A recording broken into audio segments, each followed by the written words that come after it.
మా కొలీగ్ భారతి అందిస్తారు. Bharati, over to you. Thank you Deepika. ఈరోజు మనం పత్రికలోని ప్రధాన వార్తల గురించి అయితే తెలుసుకుందాం. ముందుగా మనం ఈనాడు చూసుకున్నట్లయితే రాష్ట్రాన్ని కేసీఆర్, దేశాన్ని మోదీ అప్పుల పాలు చేశారు. ఇది కంప్లీట్గా కేసీఆర్కి మరియు మోదీకి వ్యతిరేకమైన వార్త అనే చెప్పుకోవచ్చు. సో బీజేపీని నిలువర్చడం కాంగ్రెస్కే సాధ్యం. సో రాష్ట్రాన్ని అయితే, తెలంగాణ రాష్ట్రాన్ని గత 9 సంవత్సరాలు కేసీఆర్ అయితే అప్పులు పాలు చేశారని, అలాగే దేశాన్ని కూడా మోదీ అప్పులు పాలు చేశారని అయితే సీఎం కేసీఆర్ స్పష్టం చేశారనమాట. సో ఈ నేపథ్యంలోనే బీజేపీని నిలువర్చడం కానీ అనగదొక్కడం కానీ కేవలం కాంగ్రెస్కే సాధ్యమవుతుంది అని కూడా ఇక్కడ సీఎం రేవంత్ రెడ్డి స్పష్టం చేశారనమాట. సో ఈ సమావేశం, PCA సమావేశం, మీడియా సమావేశం ఏదైతే జరిగిందో ఆ సమావేశంలో సీఎం రేవంత్ రెడ్డి అయితే ఇంకొక వార్తను కూడా వెలువడ్చారు. సో ఇదేంటంటే ఫిబ్రవరి 2న ఇంద్రవెల్లిలో ఎన్నికల ప్రచారం ప్రారంభం. సో రాబోయే ఎన్నికలకి సంబంధించిన ప్రచారం ఏదైతే ఉందో అది ఫిబ్రవరి 2న ఇంద్రవెల్లిలో ప్రారంభం కానున్నట్టు కూడా ఇక్కడ స్పష్టం చేశారు. సో మనం మరిన్ని వార్తలు చూసుకున్నట్లయితే అన్ని ఆస్తులు ఎలా వచ్చాయి, శివబాలకృష్ణతో పాటు బంధువుల విచారణ. నేటి నుంచి ACBI కస్టడీలోకి మాజీ రేరా కార్యదర్శి. సో మనం వారం నుండి చూసుకున్న వార్తల్లో కానివ్వండి, పత్రికల్లో కానివ్వండి, ఛానల్స్లో కానివ్వండి, ఎక్కడ చూసినా ACBI సోదాలకు సంబంధించిన వార్త చూసుకున్నట్టయితే రేరా కార్యదర్శి ఎవరైతే ఉన్నారో శివబాలకృష్ణ, అతని గురించే మనం ప్రధానంగా చూసుకుంటున్నాం. సో ఇతను చేసిన అవినీతులు కానివ్వండి, ఇతని పైన వచ్చిన ఆరోపణలను బట్టి ACBI అధికారులు అయితే సోదాలు నిర్వహించింది. ఈ సోదాలు ఇప్పటికే సుమారు 400 కోట్లకు పైగా అవినీతి ఆస్తులను అయితే బయటికి తీశారనమాట అధికారులు. సో ఈ నేపథ్యంలోనే శివబాల ఆయనతో పాటు ఆయన బంధువులు కానివ్వండి, అధికారులు కానివ్వండి, స్నేహితుల్ని, బినామీల్ని అందరినీ విచారిస్తున్నట్టు కూడా ఇక్కడ స్పష్టంగా తెలుస్తుంది అనమాట. సో ఇన్ని ఆస్తులు అంటే ఆదాయానికి మించిన ఆస్తులు ఎలా వచ్చాయి అనే దానిపై కూడా ప్రస్తుతం అధికారులు ఫోకస్ పెట్టారు. సో అయితే ఇవన్నీ అక్రమ ఆస్తులా లేదా సక్రమ ఆస్తులా అని కూడా విచారణ అయితే కొనసాగుతుంది అనమాట. సో ఇక్కడ చూసుకున్నట్టయితే రైతులకు రుణ సాయం పెంచండి. 2024-25 ఆర్థిక సంవత్సరంలో 1,33,587 కోట్లు అందించాలి. సో ప్రస్తుతం కౌలు రైతులకు కానివ్వండి, యజమానులు కానివ్వండి వస్తున్న రైతు రుణ సాయం ఏదైతే ఉందో దాన్ని ఆర్థికంగా పెంచాలి అన్నట్టయితే ఇక్కడ స్పష్టం చేశారు మంత్రి తుమ్మల.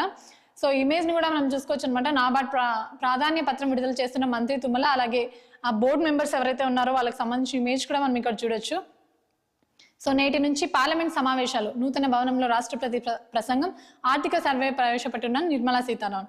సో ఈ రోజు నుంచి మనందరికీ తెలిసినట్టు పార్లమెంట్ సమావేశాలు అయితే ప్రారంభం కానున్నాయి. అది కూడా నూతన భవనంలోనే. ఫస్ట్ రాష్ట్రపతి ప్రసంగం తర్వాతనే ఈ ఆర్థిక సర్వే ఏదైతే ఉందో దాన్ని ప్రవేశపెట్టనున్నారనమాట నిర్మలా సీతారామన్. సో ఇక్కడ చూసుకున్నట్లయితే పరికరాలకు దుమ్ము, ప్రైవేటుకు సొమ్ము. లక్షలు పెట్టుకున్న యంత్రాలు గదుల్లోనే, పాడైన మరమ్మతులు కరువే. సో ప్రభుత్వ ఆసుపత్రికి సంబంధించి ఏదైతే ప్రభుత్వం కొనుగోలు చేసిన యంత్రాంగం ఏదైతే ఉందో, చికిత్సకు సంబంధించిన యంత్రాంగం ఏదైతే ఉందో దాన్ని దుమ్ము పట్టేసినట్టు, దాన్ని కనీసం అది వైద్యులు కూడా వాడనట్టు అయితే మనకి ఇక్కడ ఇమేజ్ లో కూడా చూసుకోవచ్చు అనమాట. సో పేదలకి అనుకూలంగా ఉండాలని ప్రభుత్వం నిర్మించిన ఆసుపత్రులు ఏదైతే ఉన్నాయో, ప్రభుత్వ ఆసుపత్రిలో అందులో సగం చికిత్స మాత్రమే అందుతుంది అని కూడా ఇక్కడ స్పష్టంగా చెప్పుకోవచ్చు మనం.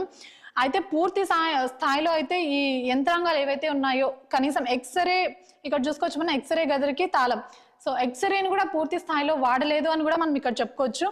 సో పేదలు కానివ్వండి, ప్రస్తుతం పేదలు కూడా ఇప్పుడు ఉచిత వైద్యం అన్నా కూడా ప్రభుత్వ ఆసుపత్రికి వెళ్ళడానికి కూడా మొగ్గు చూపట్లేదు. ఎందుకంటే అక్కడ అరకొర వైద్యం మాత్రమే అందుతుందని వాళ్ళ అపోహ ఏదైతే ఉందో దాన్ని నిజం చేస్తున్నట్టు కూడా వైద్యులు ఇక్కడ స్పష్టంగా కనిపిస్తుంది అనమాట. మనం ఇమేజ్ లో చూసుకోవచ్చు.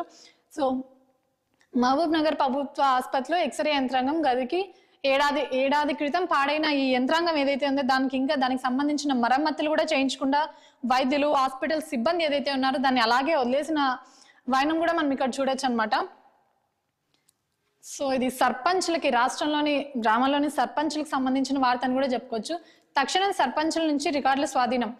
సో ఏదైతే గత ప్రభుత్వం నియమించిన సర్పంచ్లు ఎవరైతే ఉన్నారో వాళ్ళ పదవీ కాలం ముగియనున్న నేపథ్యంలో వాళ్ళ దగ్గర ఉన్న గ్రామాలకు సంబంధించిన రికార్డులు కానివ్వండి, ఫైల్స్ కానివ్వండి స్వాధీనం చేసుకోవాలి అన్నట్టయితే ప్రభుత్వం ఆదేశించింది.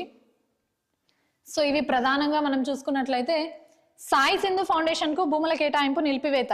సో గత ప్రభుత్వం అక్రమాలకు పాల్పడి అవినీతిదారులో ఏదైతే సాయి సింధు ఫౌండేషన్ కి భూములు కేటాయించిందో, 1000 కోట్ల విలువ చేసే భూములు ఏవైతే ఉన్నాయో వాటిని తక్కువ ధరకే లీజ్కి ఇచ్చిందో వాటిని ప్రస్తుతం నిలిపేయాలి, వాటిపైన సోదాలు విచారణ జరిగిన తర్వాతే తిరిగి వాటిని పునఃప్రారంభించాలి అని అయితే ప్రభుత్వం స్పష్టం చేసింది.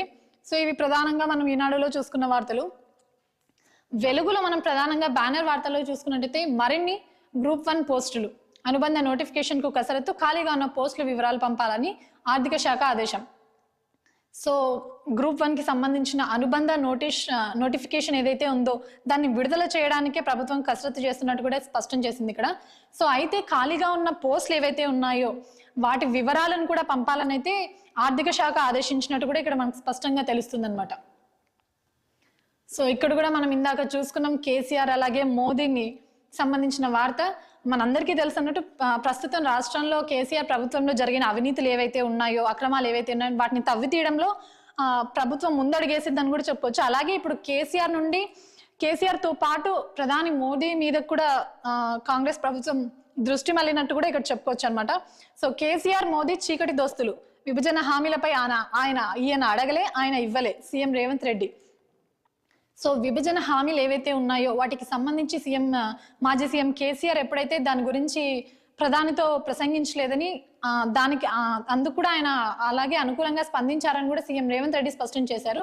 సో బీఆర్ఎస్ ను ప్రజలు బొందబెట్టిర్రు, ఇక దించాల్సింది మోదీనే. కేసీఆర్ రాష్ట్రాన్ని 7 లక్షల కోట్ల అప్పులో ముంచితే మోదీ 100 లక్షల కోట్ల అప్పులతో దేశాన్ని దివాలా తీయించాడు. సో తెలంగాణ రాష్ట్రాన్ని గత 9 సంవత్సరాలలో సుమారు 7 లక్షల కోట్లలో అప్పులు తీసుకొచ్చినట్లయితే రాష్ట్రానికి మాత్రమే కేసీఆర్ 7 లక్షల కోట్ల అప్పులు ముంచితే సో మోదీ దేశానికి 100 లక్షల కోట్లు అప్పులు చేసినట్టయితే ఇక్కడ స్పష్టంగా ఉందన్నమాట. సో ఇది మోదీకి అలాగే కేసీఆర్ కి సంబంధించిన వార్తను కూడా చెప్పుకోవచ్చు. సో నిజాం షుగర్స్ పై కదలిక, చక్కెర ఫ్యాక్టరీల రీఓపెన్ దిశగా రాష్ట్ర సర్కార్ చర్యలు. సో మూతబడ్డ నిజాం షుగర్ ఫ్యాక్టరీస్ ఏవైతే ఉన్నాయో వాటిని తిరిగి ప్రారంభించాలి అన్నట్లయితే సర్కార్ ముందు చూపు చర్యలు అయితే చేస్తుందన్నమాట. సో దీనికోసం విధి విధానాల కోసం మంత్రి శ్రీధర్ బాబు సారథ్యంలో కమిటీ 2-3 రోజుల్లో కార్యాచరణ షురు. సో శ్రీధర్ బాబు ఆధ్వర్యంలోని ఈ రీఓపెనింగ్ ఏవైతే ఉన్నాయో, షుగర్ ఫ్యాక్టరీస్ కి సంబంధించిన రీఓపెనింగ్ ఏవైతే ఉన్నాయో వాటికి సంబంధించిన చర్యలు కూడా, వాటికి సంబంధించిన పనులు కూడా ప్రారంభం కానున్నాయి అని అయితే ఇక్కడ స్పష్టంగా ఉందన్నమాట.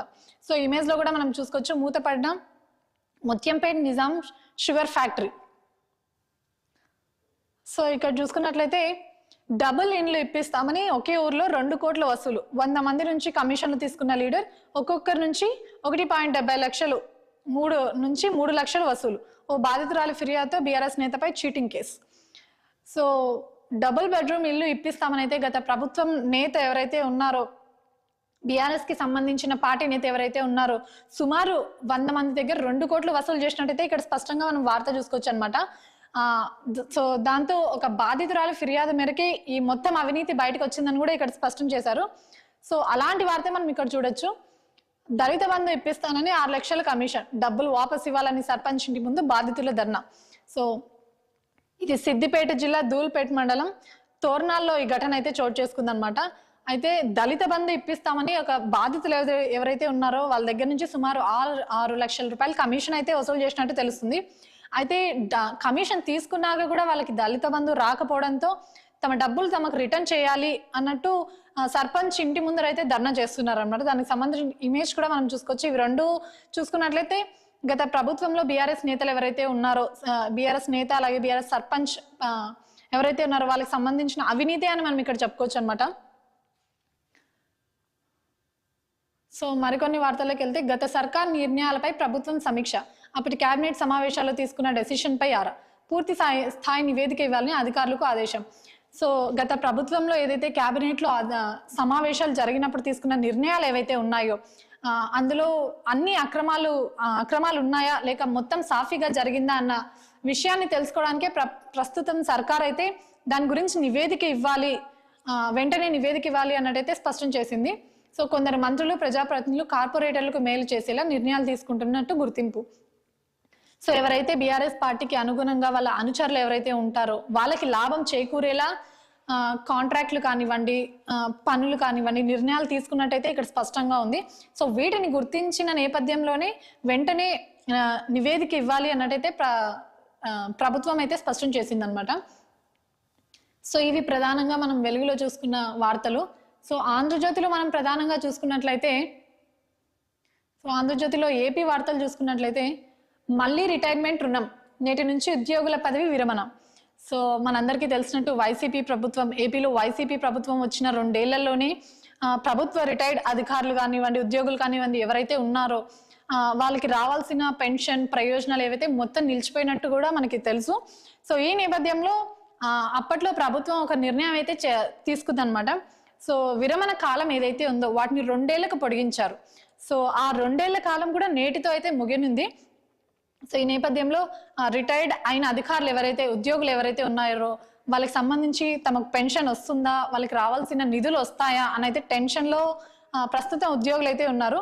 సో చూడాలి మనం, వస్తుందా, ఏపీ ప్రభుత్వం అయితే రిటైర్డ్ అధికారులకు అందించాల్సిన పెన్షన్ ఏదైతే ఉందో అది అందిస్తుందా లేదా అన్న విషయమే ప్రస్తుతం తెలియాలి. సో ఇక్కడ ఇమేజ్ లో చూడొచ్చు, పెన్షన్ బకాయిల కోసం విజయవాడ ధర్నా చౌక్ లో చేపట్టిన ఆందోళన.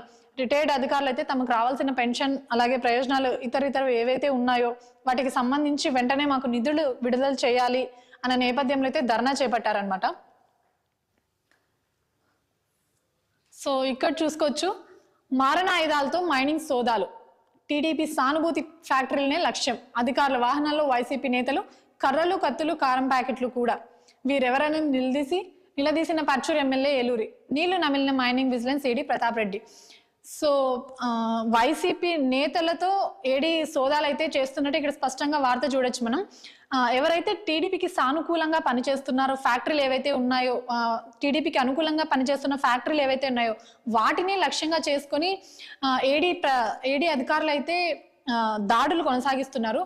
సో ఏడీ అధికారులతో పాటు వైసీపీ నేతలు కూడా ఆ దాడుల్లో పాల్గొన్నట్టు ఇక్కడ మనకు స్పష్టంగా చూడొచ్చు అనమాట. సో వైసీపీ నాయకుడు కొరకండ శ్రీనివాస్ తో కలిసి తనిఖీలకు వచ్చిన మైనింగ్ విజిలెన్స్ ఏడీ ప్రతాప్ రెడ్డి. సో ఇతను ఎవరైతే ఉన్నారో మనం ఇమేజ్ లో చూడొచ్చు, ఇతను ఎవరైతే ఉన్నారో వారైతే వైసీపీ నేత అని కూడా మనం ఇక్కడ చెప్పుకోవచ్చు అనమాట. సో వీరు ఎవరు అని నిలదీసిన నేపథ్యంలో పర్చూరు ఎమ్మెల్యే ఏలూరి శ్రీనివాస్ ఎవరైతే ఉన్నారో ఏలూరు నిలదీయడంతో అక్కడి నుంచి ఏం సమాధానం చెప్పుకోలేక అక్కడి నుంచి వెళ్ళిపోయిన వైనం కూడా ఇక్కడ స్పష్టంగా వార్త అయితే కనిపిస్తుంది అనమాట. సో ఇవి ప్రధానంగా మనం చూసుకున్నట్లయితే అన్ని పత్రికల్లోనూ మనం ఈరోజు ప్రధానంగా చూసుకున్నట్లయితే ఒకటి కేసీఆర్ అలాగే మోదీకి సంబంధించిన అవినీతి ఏదైతే ఉందో దానికి సంబంధించిన వార్తలే మనం ఈరోజు ప్రధానంగా చూసుకున్నాం. సో ఇవి వాళ్ళ పత్రికలోని ప్రధాన వార్తల్లోని మరిన్ని విశేషాలు మా కొలీగ్ దీపిక అందిస్తారు. Deepika, over to you. Thank you Bharati. So బులెటిన్లో ఒక షార్ట్ బ్రేక్ తీసుకుందాం.